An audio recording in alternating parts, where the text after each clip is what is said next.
रुदौली ग्राम पंचायत भोली विगान्या पुल गांव में भ्रष्टाचार चरम पर है। ग्राम निवासी विनोद कुमार प्रजापति प्रथम प्रधान पप्पू पर लगाए हैं गंभीर आरोप। 3 साल पहले यह सड़क पास हो चुकी थी जिसे कि खर्चा लगा था, क्योंकि 3 वर्ष पूर्व भी जाने के बाद सड़क वैसे की वैसे ही बदहाली से जूझ रही है। बरसात के दिनों में आने जाने में ग्रामीणों को काफ़ी दिक्कतें होती हैं। कीचड़ जलभराव होने के कारण लोगों को काफ़ी परेशानियों का सामना करना पड़ता है। आपको बता दें कि इसी कारण ग्रामीण निवासी संजय और विनोद ने ग्राम प्रधान पप्पू से शिकायत की और सड़क की 90 भी टेंडर भी आया है और उसके बाद सड़क का कार्य 3 वर्ष भी जाने के बाद भी चालू नहीं हुआ। ग्रामीणों का कहना है जब सड़क पास हुई थी तो इसका पैसा कहाँ गया। शिकायत करने के बाद सिर्फ शासन दिया जाता है और बदहाली से जूझ रहे गांव ग्रामवासी संजय ने अपनी ज़मीन से मिट्टी खुदवाकर सड़क पर टी कराई है और थोड़ा आने जाने के लिए रास्ता हुआ।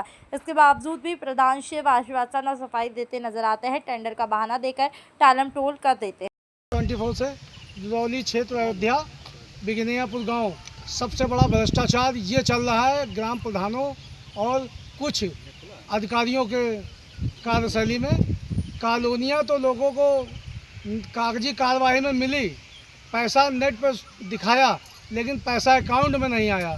आप देख सकते हैं और आपको बयां कराते हैं जिन लोगों की कॉलोनी का मामला भ्रष्टाचार से लिप्त किया गया है। तो भैया मैं भारत न्यूज़ 24 से बबलू कश्यप हूँ। मुझे मालूम पड़ा है कि आप लोगों के साथ भ्रष्टाचार चल रहा है, तो इस विषय में आप बता सकते हैं? सर कॉलोनी आई थी, पैसा भी आया, खाते में आया ही नहीं। अर्थव्यवस्था कितनी खराब है ये भी एक शिकायत है। बिगनियापुर रुदौली क्षेत्र में आता है, अयोध्या जिले का है। ये विकास कार्य है जो प्रधान जी लापरवाही दबंग हैं और कार्य को नहीं करना चाहते हैं, अपना मन चाहा कार्य कर रहे हैं। किसान अपने ही खेतों की मिट्टी खुदवाकर और कार्य को सही कराने में लगे हुए हैं। इसमें प्रधान जी का कोई भी सहयोग नहीं है। आइए आपको ग्रामीण क्षेत्र के निवासियों से ही सुनवाते हैं कि क्या दिक्कतें हैं। तो मैं बबलू कश्यप भारत न्यूज़ 24 से हूँ। आप बता सकते हैं क्या दिक्कत है आपकी? ये रास्ता इसको क्लियर करवाना था, इसका 3 साल हो गया कार्य योजना में डलवाए हुए। अच्छा, 3 साल से पड़ा है, इसे खंजा निर्माण के लिए डलवाए थे। इसी वजह से पूरा सारा हमारा काम रुका पड़ा है। हमें यहाँ फैक्ट्री लगाए हैं, उससे इतनी दिक्कतें हैं कि साला बरसात हो जाए तो आने जाने में इतनी तकलीफ होती कि ईटा रख किया हो। यहाँ पे प्रधान जी से कहा आपने? 72 बार कह चुके हैं, प्रधान कोई रिएक्शन नहीं ले रहे हैं। क्या नाम है प्रधान का? नरेंद्र कुमार पप्पू। ये देखो सामने गड्ढा खुदवा के अपने खेत से मिट्टी निकलवा के। तो आप गड्ढा देख सकते हैं, किसान ने किस तरह से अपने ही खेत से गड्ढे को खुदवाया। ये एक तरह से मौत का कुआं समझ लीजिए कि बरसात में अगर इसमें कोई गिर जाए तो क्या हो सकता है। प्रधान जी इस तरीके की अर्थव्यवस्था खराब कर रहे हैं कि ये समय आ गया है ग्रामीण अपने ही खेत को खुदवाकर अपना कार्य कराने में लगे हुए हैं। क्या नाम है आपका? कौना हमका जौन है विकास नहीं देती कॉलोनी के बारे में? कॉलोनी के बारे में फार्म भरा? फार्म भरवान कई दाई जाँच आई?